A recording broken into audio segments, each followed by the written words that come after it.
paintings from anatomical books on cloth, and then the first sculptures I wanted to make were to make a topography of an unfolded body, to look at the skin unfolded, and I made several attempts at that.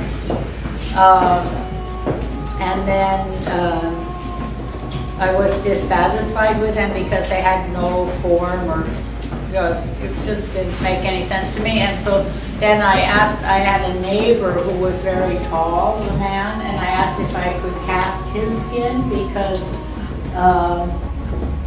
he had a lot of it. So and I made it, so these pieces were that, and I made it in 2 pieces just because I lived up 5 flights of stairs and you couldn't get out. If I put it together, it was too long. But, and then I cut it all up because it was to be like 3,000 square inches of skin on the human body. In New Mexico, there was this form of a Jesus, of a fallen Jesus I saw in someone's house once.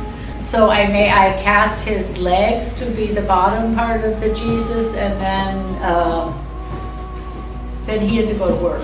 So then I didn't know what to do. So then I just cast my body as the top because I was a little taller then than I am now. So I just cast the top of my body and then put them together. And so it's like a hermaphrodite, but I wasn't even thinking about it. I just wanted to get it done, but then it was really great because Anne Hamilton had a show at the Dia Foundation where she had thousands of pounds of horsehair everywhere, and they were taking the show down, and I called her up and asked if I could have some of this horsehair for the hair of the Jesus. When I hit menopause, I thought I've been poisoned by hormones for 40 years, and now I get to be a person again. It was such a relief. But you are just being slapped around all the time, and you're being slapped around, from the outside world, and so you're always there trying to make, trying to find some equilibrium or stasis or something where you can kind of stand without drowning. And so, so all of this body things just came from that, from my own personal discomfort. In about 94, I started doing, which I had done before, but I started more overtly making drawings of animals and birds. But I went to Harvard to go to the Peabody Museum. They have an incredible museum at Harvard, if you ever go there, of glass flowers, which is one of the great wonders of the world. But they also have all these, stuffed dead animals. And if you want to draw animals, it, unfortunately helps to, makes it easier if they're not moving. But so I spent a lot of time making drawings that I turned into prints, and then I had a large repertoire of these prints of animals, and then I could use them for making all different kinds of work, and then also using them as models for making 3-dimensional work. That really changed my life.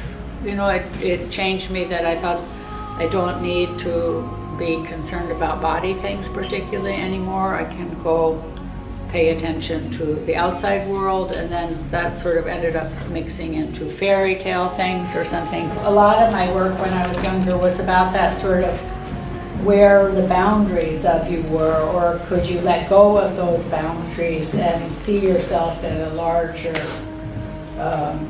more fluid context of the universe or something like that. This is sort of more recent things that I'm making, which is, I thought maybe because I'm 65 and I think I'm moving towards disembodying or de-incarnating or something like that. If you live outside the city, you're much more aware of natural phenomena and the wonder of natural phenomena. And I like also this a weird thing, it's a sort of a weird way to make sculpture, but this very flat, very low relief, like you see in Chinese steels, and all over the world you see people making bas relief or just this very flat space of something like you're making, and also billboards and cutouts. And I got very frustrated about 10 years ago. I was really sick of trying to make, I stopped sort of making figurative sculpture because I got so mad. But then I realized this drawing, I had gotten a little better at drawing over the last 30 years, and then I could draw into clay. I could take my drawings that I made and transfer them into clay and then pull waxes off of that, and I could make this very low space, which then also I can use as to make rubbings from, or take that information and cut it up and make it three-dimensional and stuff. My sister moved here, her name is Seaton, she's an artist and she makes photographs, but she moved here like over 30 years ago, maybe 30-something years ago. And my mother and I came to visit her once, and I came expressly to go to Angers to see the apocalyptic tapestries, because first the imagery is very vivid, and then the palette and the magnitude of the effort of making those images. And they're still, for me, one of the most profound things I've ever seen, and rich and inspiring. Yeah, another, like one of my convoluted theories of the world is like the medieval time and the roaring 20s, and you know, sort of Hollywood, and then sort of the hippie movement all had this aspect of like share spectacle with you, with each other, and I wanted to make things that sort of reference. I went to visit Ecoches, or I went to visit these wax sculptures from the 1700s. They live in Vienna and Italy and then Germany, different places. And I went to see one museum, and it was closed that day after I had taken a train far away, and I was very angry. So at myself. So when I went home to New York, I decided to make my own. Opening your arms, like that the Virgin Mary stands with her arms open, it does open you to encompassing the world. But then I also thought, like, the Virgin Mary is stripped of her flesh. You know, she, like in, you know, Catholicism, how the sexuality and the divinity is separated, and how that makes everyone's life a mess.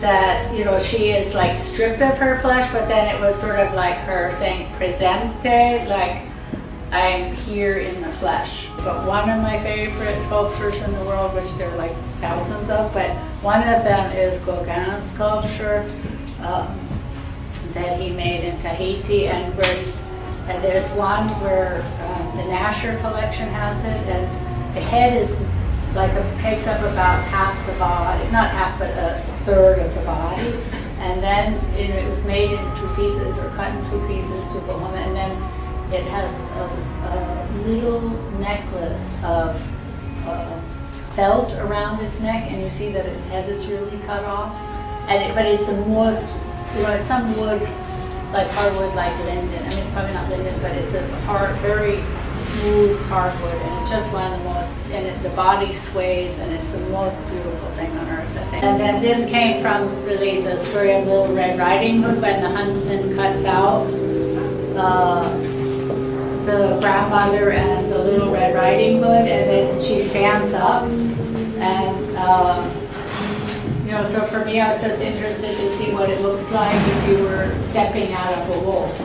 You know, it's like, what if you take things that have very known iconography or attributes, and then you take them out of that narrative